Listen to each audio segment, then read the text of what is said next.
Hello friends, हम कर रहे थे ज्योग्राफी एनसीईआरटी क्लास 7th और आज हम इसका चैप्टर 2 स्टार्ट करेंगे इनसाइड आवर अर्थ। जो अर्थ है वो एक बहुत ही ज़्यादा डायनेमिक प्लैनेट है। अब डायनेमिक का मतलब होता है चेंजेबल, ठीक है। मतलब कि जो अर्थ है वो कभी भी सेम नहीं रहेगी इनसाइड, ना तो अंदर से ना ही बाहर से। इसमें कंटिन्यूसली चेंज होते रहते हैं, ठीक है। Constantly undergoing changes inside and outside. मतलब क्या है कि आज जहाँ पर हमें ग्रीनरी दिखाई दे रही है, मे बी कल को वहाँ पे डेजर्ट हो जाए। तो अर्थ में कॉन्टीन्यूसली चेंज होते रहते हैं। अर्थ हमारी एक बहुत ही ज़्यादा डायनामिक प्लैनेट है। अब इंटीरियर ऑफ द अर्थ, जो अर्थ है वो एक अनियन की तरीके से है। जैसे अनियन में काफ़ी सारी लेयर्स होती है ना, इसी तरीके से अर्थ में भी काफ़ी सारी कंसेंट्रिक लेयर्स है, एक के अंदर एक। जैसे हम यहाँ पे भी देख सकते हैं, जो अब सबसे ऊपर वाली लेयर है ना, हम इसको अर्थ का क्रस्ट बोलेंगे। इसके अंदर मेंटल है, उसके बाद हमारे पास क्या है, कोर। अब इनमें भी डिवीजन करे हुए, जैसे लिथोस्फेयर आ गया, फिर क्रस्ट आ गया, उसके बाद अपर मेंटल आ गया, उसके बाद इनर मेंटल, फिर आउटर कोर आ जाएगी और इनर कोर आ जाएगी, ठीक है। तो इन्होंने यही बोला है, जो अपर मोस्ट लेयर है अर्थ की, उसको हम क्या बोलते हैं, क्रस्ट। और ये सभी में सबसे थिनेस्ट लेयर है। जो क्रस्ट है वो थिनेस्ट लेयर है। और जो इसका कॉन्टिनेंटल मास है उसमें कितने किलोमीटर तक है, 35 किलोमीटर तक। पर जो ओशियन फ्लोर है उसमें जो क्रस्ट है वो हमारी केवल अप टू 5 किलोमीटर तक ही है। अब यहाँ पे देखिए, ये जो कॉन्टिनेंटल क्रस्ट है ना, ये कॉन्टिनेंटल क्रस्ट ये है अप टू 35 किलोमीटर। बट ये जो ओशियनिक क्रस्ट है ये है हमारा अप टू 5 किलोमीटर, ठीक है। The main mineral constituents of the continent mass are silica and aluminium. इसका क्या मतलब हुआ, जो क्रस्ट है ना, क्रस्ट हमारी मेनली किससे बनी हुई है, सिलिका से और एल्यूमिनियम से। जो हमारी क्रस्ट है ये मेनली किससे बनी हुई है, सिलिका एंड एल्यूमिनियम से। और इसको हम शॉर्ट में क्या बोलते हैं, सियाल बोलते हैं, ठीक है। The oceanic crust mainly consist of silica and magnesium. अब देख लिया, जो कॉन्टिनेंटल क्रस्ट है वो तो किससे बनी हुई है, सिलिका और एल्यूमिनियम से। अब जो हमारी ओशियनिक क्रस्ट है ये किससे बनी हुई है, सिलिका और मैग्नीशियम से। तो इसीलिए हम जो हमारी कॉन्टिनेंटल क्रस्ट है उसको किससे डिफाइन करते हैं, सियाल। कौन कौन से मिनरल है इसमें, सिलिका एंड एल्यूमिनियम। और जो ओशियनिक क्रस्ट है उसको किससे डिफाइन करेंगे, सीमा। कौन कौन से मिनरल्स है इसमें, सिलिका एंड मैग्नीशियम, ठीक है। अब अर्थ के नीचे क्या शुरू हो जाता है, मेंटल। और मेंटल की डेप्थ जो है ना वो अप टू कहाँ तक है, 2900 किलोमीटर्स तक। जो हमारी इनर मोस्ट लेयर है ना अर्थ के अंदर, वो क्या है, कोर। इनर मोस्ट लेयर क्या है, कोर। और इस कोर का रेडियस कितना है, अबाउट 3500 किलोमीटर्स तक का। और जो हमारी कोर है ना, ये मेनली किस किस से मिलके बनी हुई है, निकल से और आयरन से। किस किस से मिलके, निकल और आयरन से। इसीलिए हम कोर को शॉर्ट में क्या बोलते हैं, नीफे बोल लेंगे। नीफे क्या, Ni से क्या हो रहा है हमारा, निकल हो रहा है। और जो हमारा Fe है इससे क्या डिनोट करते हैं, आयरन, ठीक है। तो इनके ये सिंबल से मिलके हमने बना दिया नीफे। तो जो हमारी कोर है उसको हम नीफे भी बोलते हैं। नीफे का मतलब क्या होगा, निकल और आयरन। तो जो कोर में मेनली मिनरल्स है, जो डोमिनेटेड मिनरल्स है वो कौन कौन से हैं, निकल एंड आयरन। और हमारा कॉन्टिनेंटल क्रस्ट में कौन कौन सा था, silica and aluminium. Oceanic crust में था हमारे पास सिलिका एंड मैग्नीशियम। जो सेंट्रल कोर है उसका जो वहाँ पे सबसे ज़्यादा हाई टेम्परेचर रहता है, सबसे ज़्यादा हाई प्रेशर रहता है सेंट्रल कोर में। अब ये डायग्राम में देख लो, ये हमारा सबसे, एक मिनट इसको क्लीन कर लूँ फिर अच्छे से एक्सप्लेन करूँगी।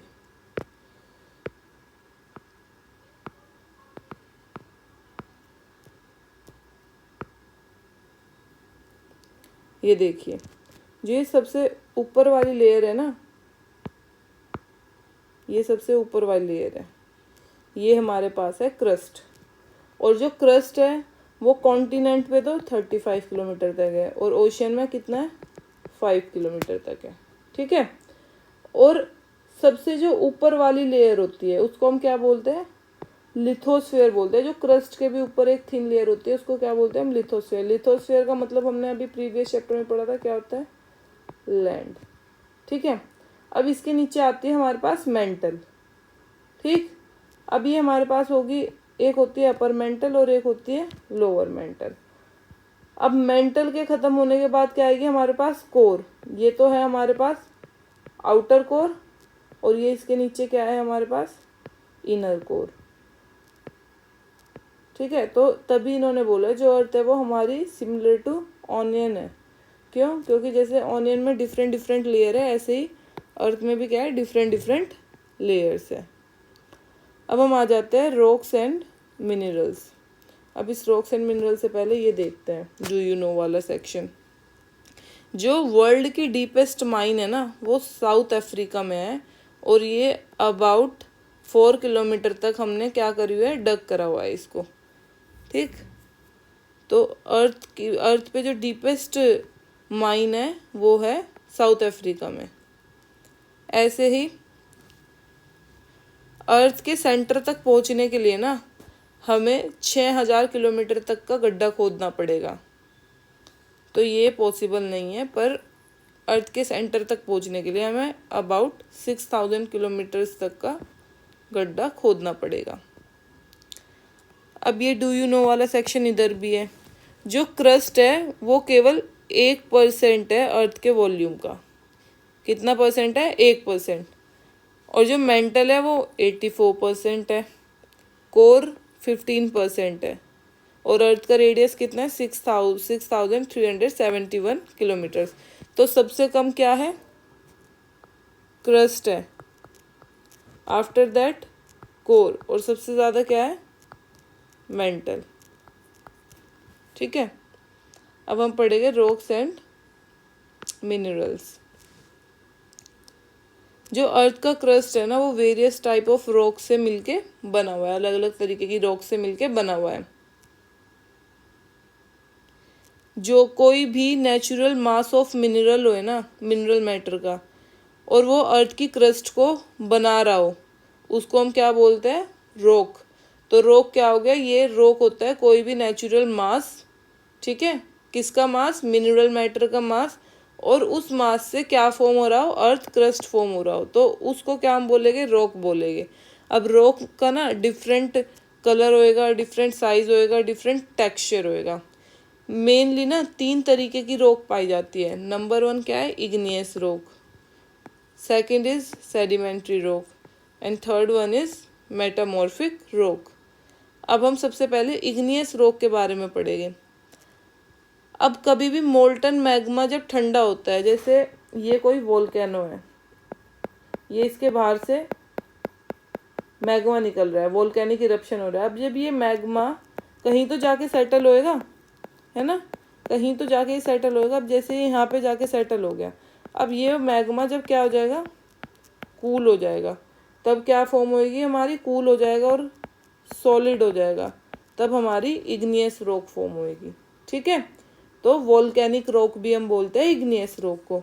When the molten magma cools it becomes solid, वो सॉलिड हो जाएगा। रॉक्स दस फॉर्म्ड, जो इसके बाद रॉक फॉर्म होगी उसको हम क्या बोलेंगे, इग्नियस रॉक। अब इग्नियस रॉक को हम प्राइमरी रॉक भी बोलते हैं। प्राइमरी रॉक क्यों बोलते हैं, क्योंकि ये फर्स्ट रॉक होती है जो फॉर्म होती है, after that sedimentary and metamorphic come. ठीक है, तो इसीलिए हम इग्नियस रॉक को क्या बोलते हैं, प्राइमरी रॉक बोलते हैं। अब इग्नियस रॉक भी ना 2 तरीके की होती है। पहली कौन सी होती है, intrusive, second one is extrusive. अब इंट्रूसिव से समझ आ रहा है जो अंदर है, एक्सट्रूसिव का मतलब जो बाहर है।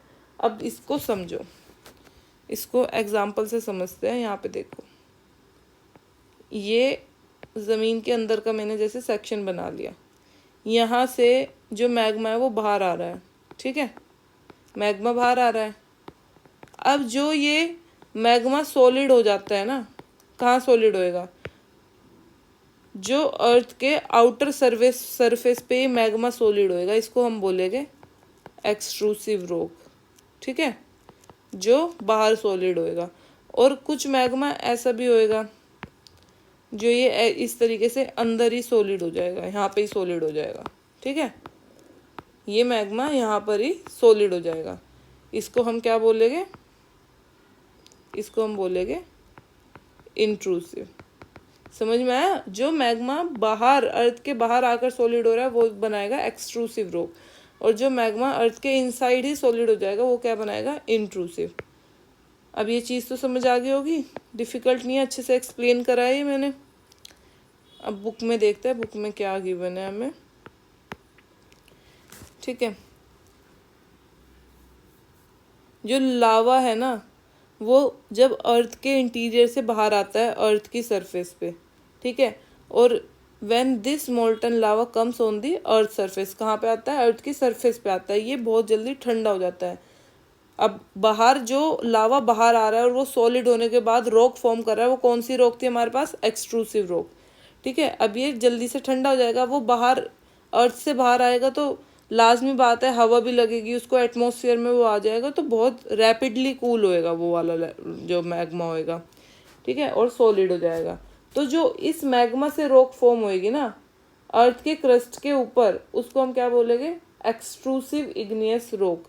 अब ये जो एक्सट्रूसिव इग्नियस रॉक है ना, ये बहुत ही ज़्यादा फाइन ग्रेन्ड स्ट्रक्चर की होगी। फाइन ग्रेन्ड स्ट्रक्चर की भाई क्यों होगी? क्योंकि ये अर्थ के बाहर कूल होगी। बाहर कूल हुई इसका मतलब क्या?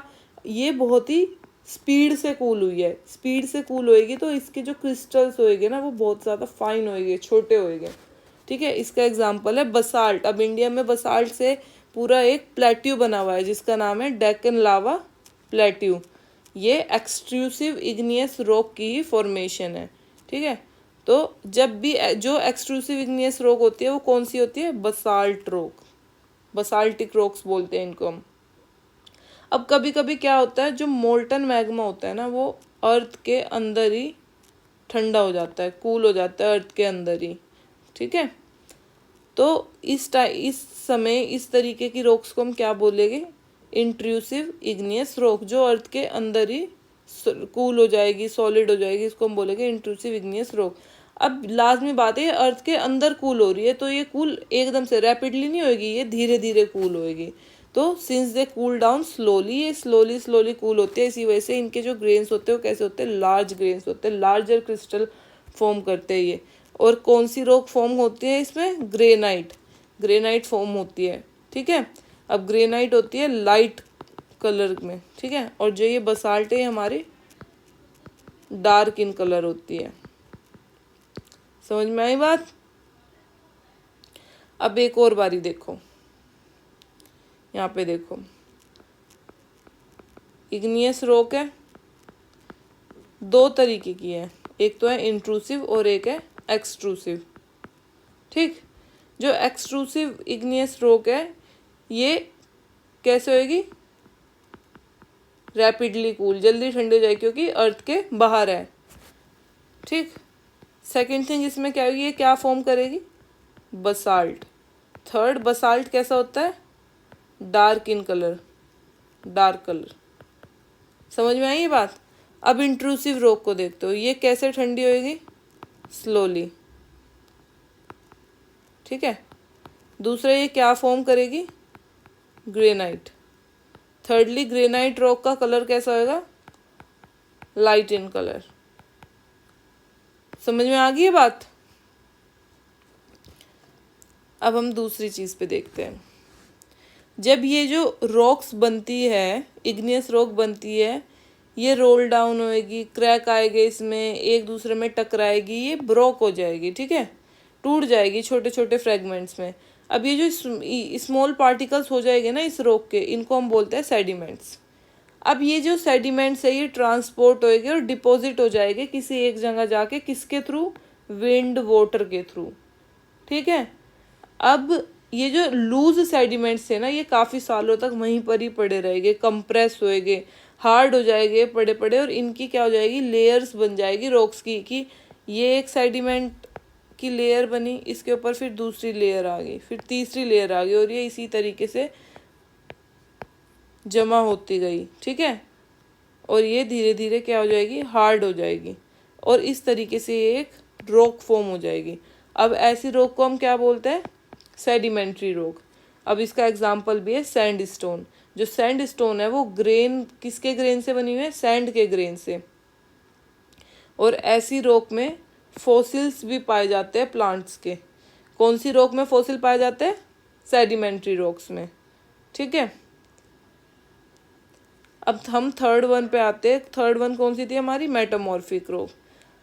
अब जो इग्नियस और ये सेडिमेंट्री रॉक है ना, यही रॉक किस में चेंज हो जाती है? मेटामॉर्फिक रॉक में। अब ये मेटामॉर्फिक रॉक में चेंज कब होएगी?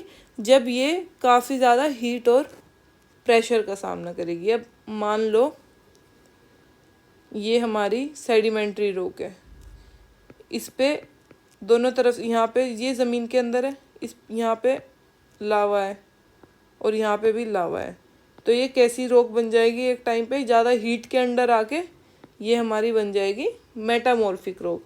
ऐसे ही अब कोई ये रॉक है, इस पे इधर से भी प्रेशर लग रहा है और इस पे इधर से भी प्रेशर लग रहा है, और थोड़े टाइम पे ये कैसी बन जाएगी? प्रेशर के अंडर आने के बाद मेटामॉर्फिक रॉक बन जाएगी। ऐसे ही इसमें एग्जांपल दिया है, जैसे क्ले है ना, क्ले स्लेट में चेंज हो जाती है जब वो प्रेशर या फिर हीट के अंडर आती है। ठीक है, ऐसे ही लाइमस्टोन जो है ना, लाइमस्टोन तो कितनी इजीली ब्रोक हो जाता है, कितनी इजीली टूट जाता है लाइमस्टोन। तो लाइमस्टोन जब हीट और प्रेशर के अंडर आता है ना, ये क्या किस में चेंज होता है? मार्बल में। अब समझ में आ गई है तीनों रॉक्स के बारे में? अब एक बारी सुन लो। सबसे पहले हमने पढ़ी थी इग्नियस रॉक। इग्नियस रॉक किससे बनती है? ये इनको हम वोल्केनिक रॉक भी बोलते हैं। क्या बोलते हैं? Volcanic rock. ठीक है, ये दो तरीके की होती है, इंट्रूसिव और एक्सट्रूसिव, ये मैंने एक्सप्लेन कर दिया था। फिर हमारे पास आती है सेकंड, क्या आती है? सेडिमेंट्री रॉक, है ना। कौन सी आती है? Sedimentary rock. सेडिमेंट्री रॉक का बताया था। सेडिमेंट्री रॉक में क्या होता है? जो सेडिमेंट्स है ना, वो एक जगह आकर कलेक्ट हो जाते हैं। ठीक, और ये सेडिमेंट्स की लेयर्स हो जाती है बहुत सारी, उसके बाद ये हार्ड हो जाते हैं कुछ टाइम बाद। कुछ टाइम बाद मतलब कई सालों बाद। और इन्हीं सेडिमेंट्री रॉक्स के अंदर क्या पाया जाता है? फॉसिल्स मिलते हैं। और हमारा थर्ड क्या थी?